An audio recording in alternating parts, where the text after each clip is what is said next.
Hello, and welcome to How to Make a Podcast for Orthopedic Purposes, a crash course. In this podcast, we're going to take a quick look at the philosophy of the teaching podcast, some structural considerations, and how to create one with Keynote, which is my program of choice. However, similar principles will get you there with PowerPoint. If your needs are more complicated, the medical school has facilities to help you as well. The teaching podcast is part of a shift in adult education away from a lecture-based, one-way model of information transfer and engagement. I don't expect to have to work hard to convince you that the traditional lecture style leads to reduced engagement. The learning experience typically takes place individually and at a later time. In a flipped classroom model, learners review the content before the togetherness time, and instead of sitting passively during the classroom period, they're working to engage and apply the material in activities such as case-based learning. The learners have to engage with the material and benefit from collective problem solving. Ideally, this leads to better uptake and application of the content and a more effective use of learning time. The second key point of podcast philosophy is one of size and scale. A traditional lecture on a topic is crammed full of all sorts of potentially useful information, but it may be overwhelming. The important information may be camouflaged by the sheer volume of detail, and it has to be absorbed and negotiated all at once at one sitting. A podcast is like a tapas plate, small, single issue, and selected a la carte. The learner can select each podcast and review as needed to fill in knowledge gaps. It doesn't exceed the attention span of the learner, and the critical points remain evident. Podcasts are a little different than talks. First, in keeping with the tapas motif, the number of learning points and objectives should be very limited.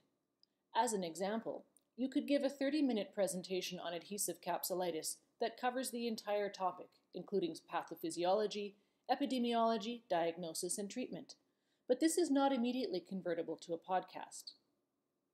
If we were approaching this topic for the purpose of constructing podcasts, it needs to be broken up.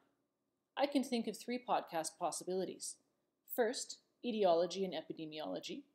Second, clinical features and diagnostic imaging. And third, options and outcomes of treatment. A podcast should not exceed 10 minutes, and 5 to 7 minutes is ideal.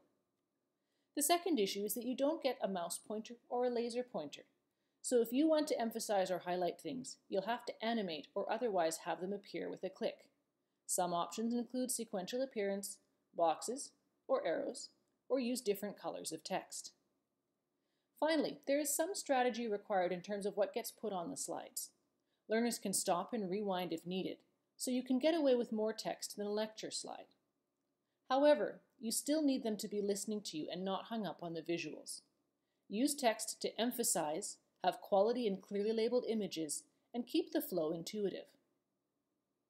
On the topic of flow, if the thought of recording yourself is unsettling, put a script in the presenter notes and just read. The upside of a podcast is that you don't have to maintain eye contact with an audience. So when you're ready to record your podcast, and you'll save a lot of hassle if you ensure all of these things below are sorted out. It's pretty simple. In the Keynote program, the Play menu tab will get you to the Record Slideshow function. This is the screen when you're ready to record. It will look a lot like the presenter screen.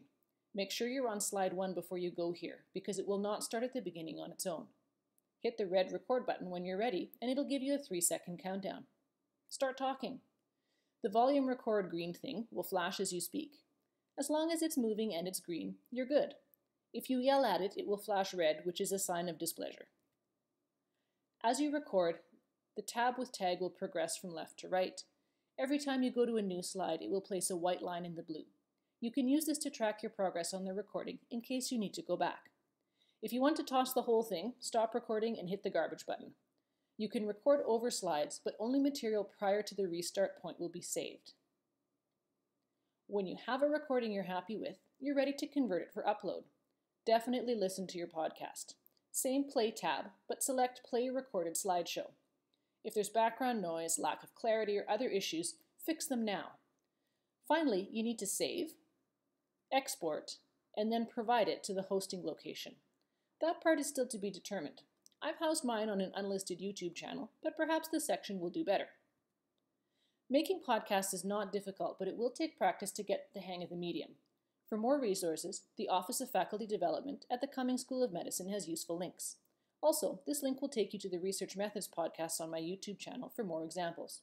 You'll find your style, and don't be afraid to be creative. So in review, you've been introduced to the philosophy and structure of podcasts, and now you have an idea how to create a low-budget podcast on your own.